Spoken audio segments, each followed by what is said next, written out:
Wow. Sabeeha is versatile, but I'm originally from Mombasa. All right. But I've been living in Nairobi for the past, 5 years or so. And I moved mainly here for greener pastures.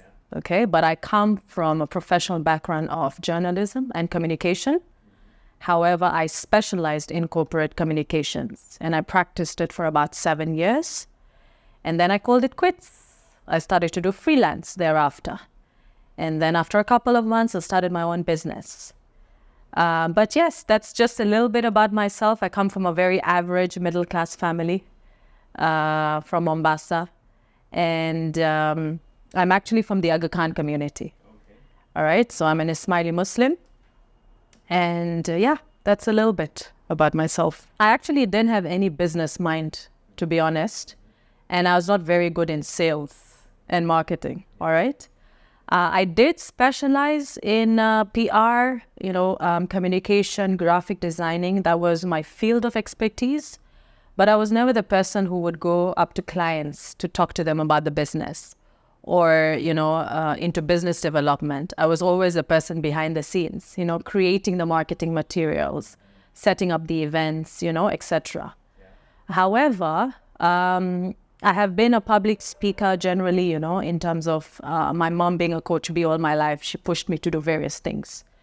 And I used to conduct a lot of speeches in the mosque and stuff. So that kind of confidence I always had.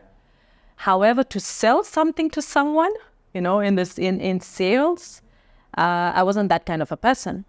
But when I left employment, because the 9 to 5 was too monotonous for me, I decided to do freelance in my field of expertise because I built a clientele.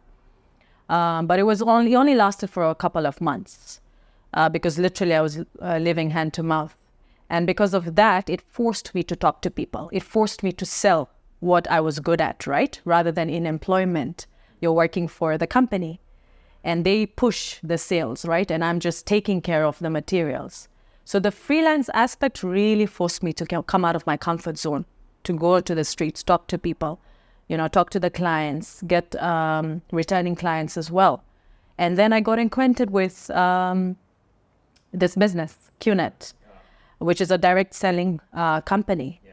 And I went through a lot of training. I underwent a lot of training to be able to, at least get some expertise in sales and marketing.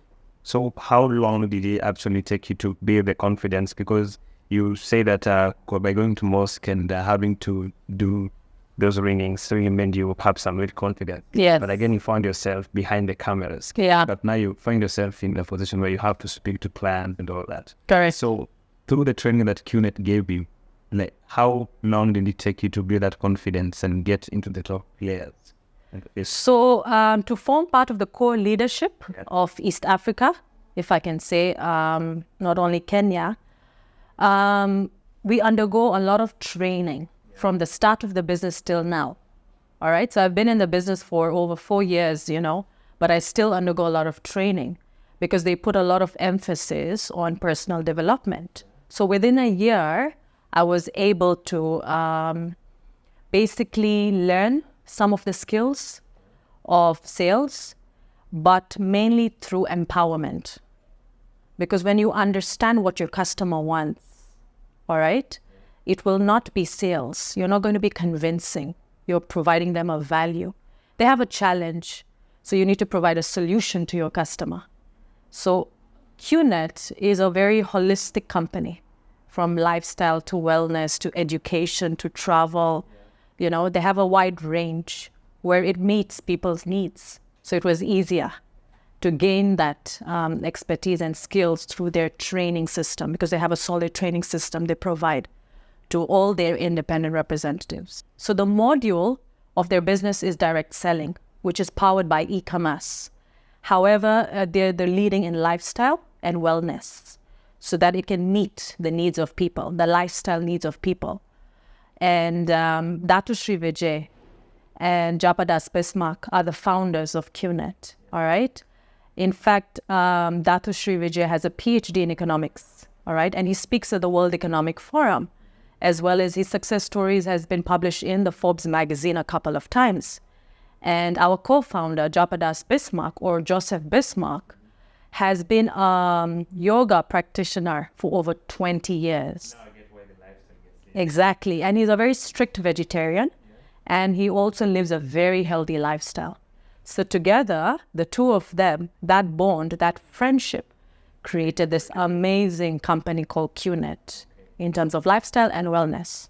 Do you think the setup that QNET has built in terms of providing various services has really impacted their life in such a way that someone can relate much more to whatever you're providing? It is not just a business, the way you mentioned earlier. It's not just a business, it is, we want to impact lives, we want to do all this. So how is it important for businesses out here to look at the bigger picture and not just making the profit? Yes, I 100% agree to that, because businesses must look at the impact and the values for its people, for its customers. So that bigger picture, that perspective is important, okay? Because yes, you can make money out of business. You see, for me, just to answer your question, sometimes I think people fail to define entrepreneurship, all right? Some people believe you need to start something on your own, and you are the operations manager, you're the logistics, you're the accounts, you're the marketing person, everything, all right? And then you can hire people and pay them salary. But QNET started with this philosophy, which is called rhythm. Raise yourself to help mankind. Okay, it's our charitable foundation organization that works very closely with the United Nations as well. So the idea of rhythm, the philosophy is, how can I raise myself in order to help someone else? Because I cannot help someone else without raising myself first. Because you can give someone charity today, tomorrow they go hungry again and they will ask. They will continue asking. So it's best to teach people how to fish rather than giving them that fish. So that's basically the concept, the philosophy of QNET. And in terms of providing its products and services, it has this concept of absolute living, okay? No matter we have our phones or we have our laptops, we still want to wear a watch to see the time, okay? It could be luxury, we're looking at the time, it's easy, accessible. We also have jewelry, okay, which people are fascinated about. The kind of water that we drink today is not, we don't get access to good drinking water. We have water filters, we have air filters because our air is also contaminated.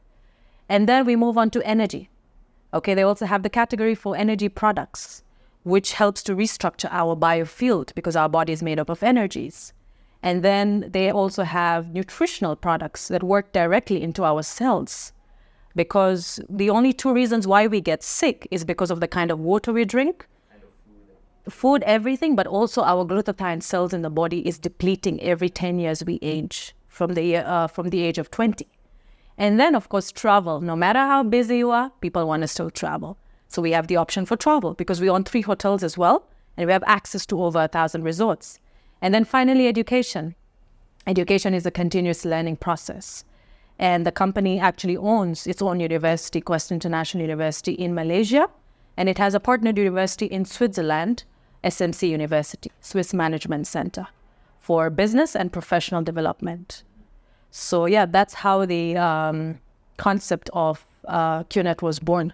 So mainly, this program is about business, and it's about like telling people out there, like the ups and downs in business, the young people that want to get into entrepreneurship.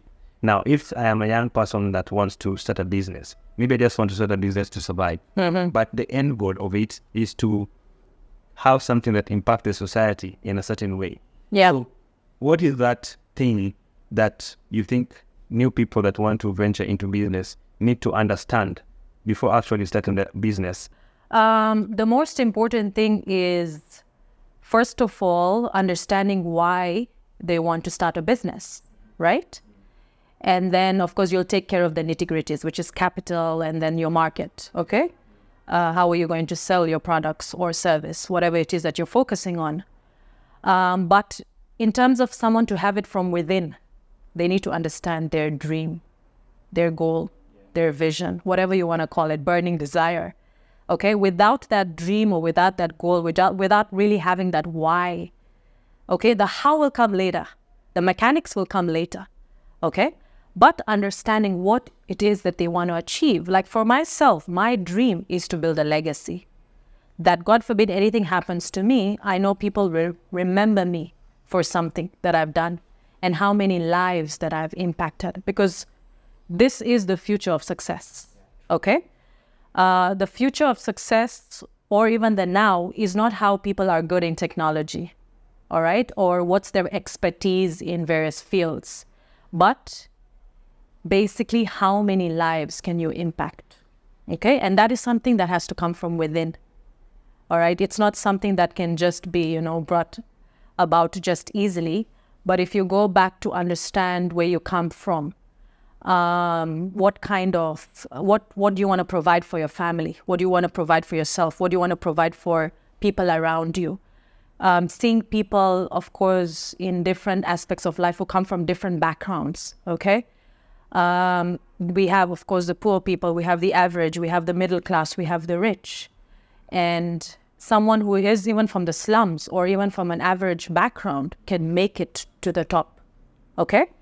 But what takes them to get to the top with the vision, with the dream, is the determination. You mentioned earlier when we were talking on the side that you are 100% e-commerce and a direct selling company. Mm-hmm. So how do you think, how has the growth of internet and technology helped QNET advances its operations in the e-commerce sector? Of course, it's helped tremendously, because today, as we talk, the e-commerce industry makes over $5 trillion, okay? And direct selling, yes. And direct selling is over $180 billion, okay? People are now accessible online. Everything literally is, if your business is not online, then be ready to be doomed. It's as simple as that. Yeah. We also have huge industries like pharmaceuticals now resorting online, okay? And this is because people want things very fast. They want to be on the move, okay? And the COVID period has taught us a lot, okay? In terms of accessibility and using technology today to be able to support us in our day-to-day, in our businesses. So it has, of course, helped QNET tremendously, as we also kind of incorporate, there's a lot of processing going on, but artificial intelligence in our business as well. Do you think technology is going to help businesses thrive? Or is it going to suppress also the society in a certain way whereby employment is not going to be that much regular? Mm-hmm. Very good questions, which I think people are actually analyzing today. They're thinking about it, right? Because there's so many businesses, especially traditional businesses, and people who have started businesses a long time ago, now they're forced to use technology for their business. Long gone are those days where you open a duka, a shop, stock products, and sell them, right? Hoping for the sales of those products. And unfortunately, what happens then, if some of your products don't get sold, then you have to set up promotions or you lower your prices in order to sell, correct? Because you have to pay rents. There's a lot of business maintenance. There's a lot of capital required, not only initial, but running capital. So people are seeing that it's a benefit in that aspect. So it's very significant to incorporate technology in your business. But however, when we talk about technology for business in terms of accelerating their sales, resorting to platforms like social media, okay, whether it's Instagram, whether it's LinkedIn, whether it's Twitter, to become a brand on these platforms so people know about you, all right? So it's very important for you to brand yourself and be more aware about it so that it can reach a wider audience. There are also paid advertisements, promotions, that your products or your service can be reached to a wider audience, not only locally, but you can go global. You can go international because people are accessible through the internet everywhere. Okay? And this is what significance it can bring about business and the profits for businesses. Okay? Because a lot of people, you'll get a lot of testimonies from different parts of the world about on your products. So you don't necessarily need to go to China or wherever it is to check what products you'd like to come in and sell in Kenya, and then you have to put a profit margin. So what has happened over the years, the profit margin has shrunk. So your profits are very less. But if you resort to online, and even if you can ship your products from anywhere, like have established warehouses or partner with them, okay, various logistic companies as well, which can help to distribute your products. What is your parting shot about? What is that advice that you wish to give to? I want to give you the free space. I don't want to confine in a box. I want to give just an open advice. Any advice of your choosing, it might be business, it might be about life, it might be about anything. Just tell us something. Okay. All right. Well, there are so many things that I've learned in the past few years since I started business. And of course, coming from, different transitions in life. I've tasted employment, I have tasted freelance, and now that I'm in business, I think as over the years,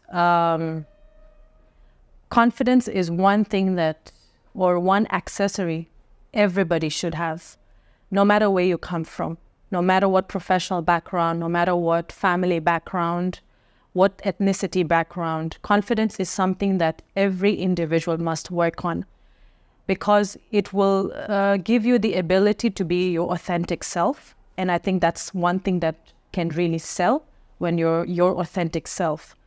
Whether you know how to speak good English or not, it doesn't matter. Or if you don't know or have no knowledge about certain things.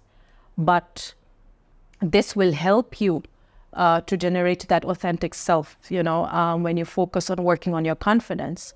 Because this is something that I've realized in this field of marketing, in this field of sales. Any business out there, you got to sell your product. You got to talk about your product, and you have to talk to people.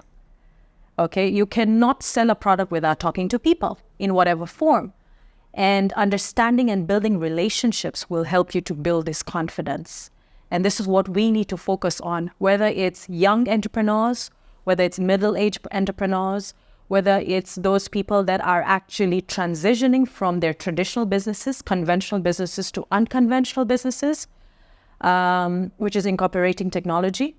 That's one thing we all need to focus on. And all I can say with a leaving note is be ready to take risks in life.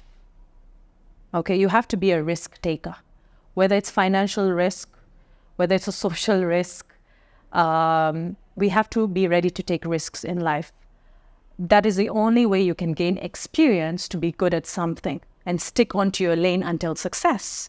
Now, why I say that is because a lot of people shy away from taking risks because they fear.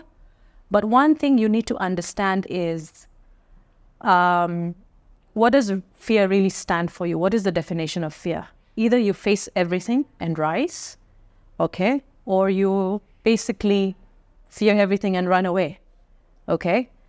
So you need to understand that it's okay to have fear, but once you take that risk, you'll be able to overcome it, you will become confident, and you will get to that success, that potential that you want to get to. And that will allow you to come out of your comfort zone, because staying in your comfort zone is the most uncomfortable situation. I have been through it. I am someone who has been through life, and it's taught me, okay, a lot of, how to basically fight your inner fears, to fight what people are going to say about you, what they're going to talk about you. There are so many dream stealers out there. There are many naysayers out there. But if you work consciously on your confidence, then you will be able to basically overcome anything in life. And that's my number one mantra that I can say.